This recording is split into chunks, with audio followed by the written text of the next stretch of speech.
one of your policies, part of your agenda. Will you abide by that ruling? Will you comply? Well, I with that always order? abide by the courts, and then I'll have to appeal it. But then what he's done is he slowed down the momentum, and it gives crooked people more time to cover up the books. You know, if a person's crooked and they get caught, other people see that, and all of a sudden it becomes harder later on. So, yeah, the answer is I always abide by the courts, always abide by them, and will appeal. But appeals take a long time, and I would hope that a judge, if you go into a judge and you show him, here's a corrupt situation, we have a check to be sent, but we found it to be corrupt. Do you want us to send this corrupt check to a person, or do you want us not to give it and give it back to the taxpayer? I would hope a judge would say, don't send it, give it back to the taxpayer. Yeah, if I can add to that, what we're finding is that a bunch of the fraud is not even going to Americans. So I think we can all agree that if there's going to be fraud, it should at least go to Americans. But a bunch of the fraud rings that are operating in the United States and taking advantage of the federal government, especially in the entitlements programs, are actually foreign fraud rings. They're operating in other countries and actually exporting money to other countries. We should stop that. Mr. Musk, and this is big numbers. Talk about $100 to $200 billion a year. Sure.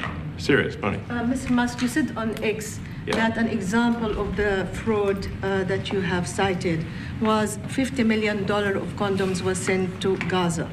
But after fact-check this, it apparently Gaza in Mozambique, and the program was to protect them against HIV. So can you correct the statements? It wasn't sent to Hamas, actually.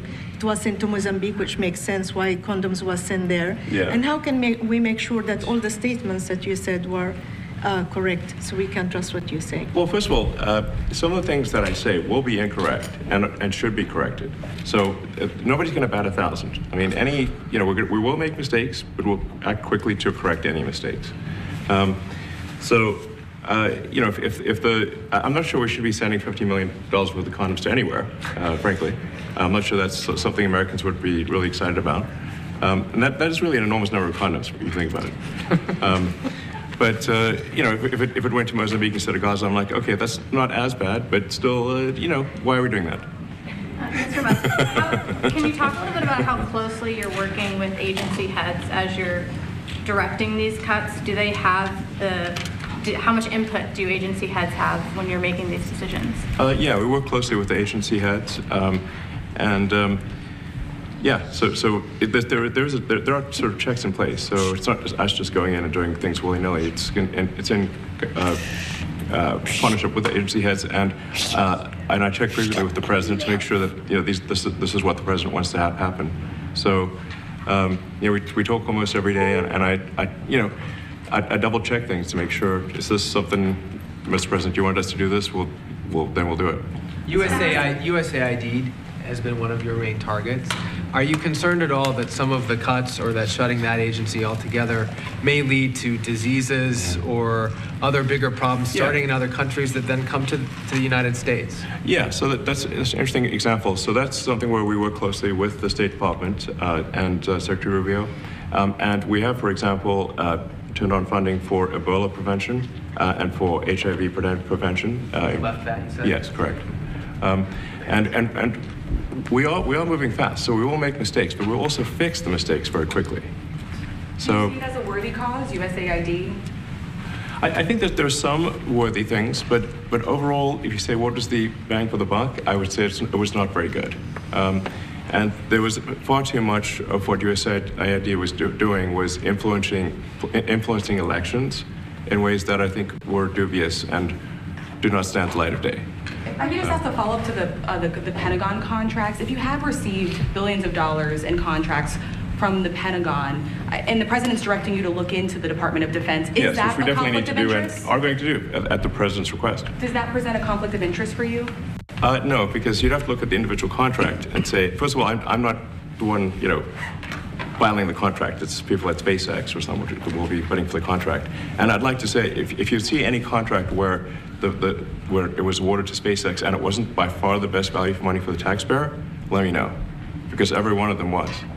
The president said the other day that you might look at treasuries. Could you explain that a little bit? What kind of fraud, and that question goes to both of you, what kind of fraud are you expecting to see or do you see right now in U.S. treasuries? Yeah, I think you mean the Treasury Department as opposed to Treasury bills, or. You also referenced Treasuries on Air Force One the other night. Go ahead. Well, as I mentioned earlier, really, the first order of business is to make sure we're actually collecting. Sorry for this. Although my son might enjoy this, but he's sticking his fingers in my ears and stuff. So it's a bit hard to hear sometimes. Hey, stop that. No, the stuff we're doing with Treasury Department is so basic that you can't believe it doesn't exist already. So for example, like I mentioned, just making sure that when a payment goes out, it has to have a payment categorization code. It's like, what type of payment is this? You can't just leave the field blank. Currently, many payments, the field is left blank. And you have to describe what's the payment for, some basic rationalization. That also is left blank. So this is why, the Pentagon, when's the last time the Pentagon passed an audit? I mean, a decade ago, maybe? Ever? Really? And we want to, just in order to actually pass audits, you have to have financial information that allows you to trace the payments. And once in a while, the Treasury has to pause payments if it thinks the payment is going to a fraudulent organization. If a company or organization is on a do not pay list, we should not pay it. I'm sure you would agree. Like, if it's quite hard to get on that payment, the do not pay list, it means that this is someone that is like dead people, terrorists, known fraudsters, that kind of thing. We should not pay them. But currently we do, which is crazy. We should stop that. Many transactions. And by the way, hundreds, thousands of transactions like that. We have a big team.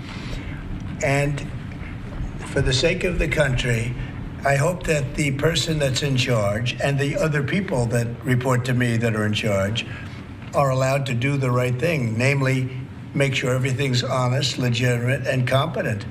But we're looking at just, when you look at USAID, that's one. We're going to look at the military. We're going to look at education. They're much bigger areas. But the USAID is really corrupt. I'll tell you, it's corrupt. It's incompetent, and it's really corrupt. And I can't imagine a judge saying, well, it may be corrupt, but you don't have the right. You got elected to look over the country and to, as we say, make America great again, but you don't have the right to go and look and see whether or not things are right that they're paying, or that things are honest that they're paying. And nobody can even believe this. Other people, law professors, they've been saying, how can you take that person's right away? You're supposed to be running the country, but we're not allowed to look at who they're paying it to and what they're paying. We have massive amounts of fraud that we caught. I think we probably caught way over a lot of billions of dollars already in, 2 weeks? Yes. And it's going to go to numbers that you're not going to believe. And much, as I said, much is incompetence and much is dishonesty. We have to catch it. And the only way we're going to catch it is to look for it. And if a judge is going to say you're not allowed to look for it, that's pretty sad for our country. I don't understand how it could even work. On the buyout program, can you personally guarantee that... Which one? The buyout program, the offer to federal workers. Can you personally guarantee that the workers who opt in to resign now will be paid through September? They'll get their money, but they're getting a good deal. They're getting a big buyout. And what we're trying to do is reduce government. We have too many people. We have office space. It's occupied by 4%.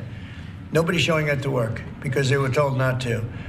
And then Biden gave them a 5-year pass, some of them, 48,000 of them, gave them a 5-year pass, that for 5 years you don't have to show up to work. And let me tell you, this is largely, much of this stuff is because of Biden. It's his fault. He allowed this country, what he did on our border.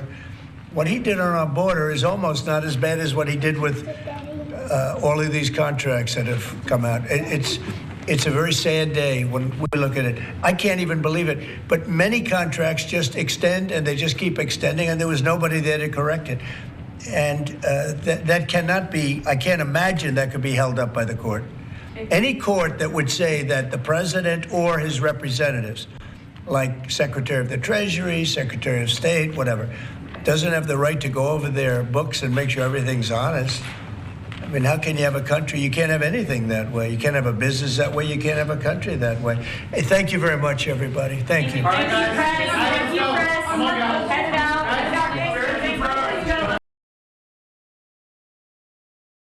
will be at the White House tonight at about 10 o'clock. If you want to come over, you can say hello to him. Did the U.S. give anything in return? Not much. No, they were very nice. We were treated very nicely by Russia, actually. I hope that's the beginning of a relationship where we can end that war and millions of people can stop being killed. They've lost millions of people. They lost, in terms of soldiers, probably 1.5 million soldiers in a short period of time. We got to stop that war. And I'm interested primarily from the standpoint of death. We're losing all those soldiers. And they're not American soldiers, they're Ukrainian and Russian soldiers.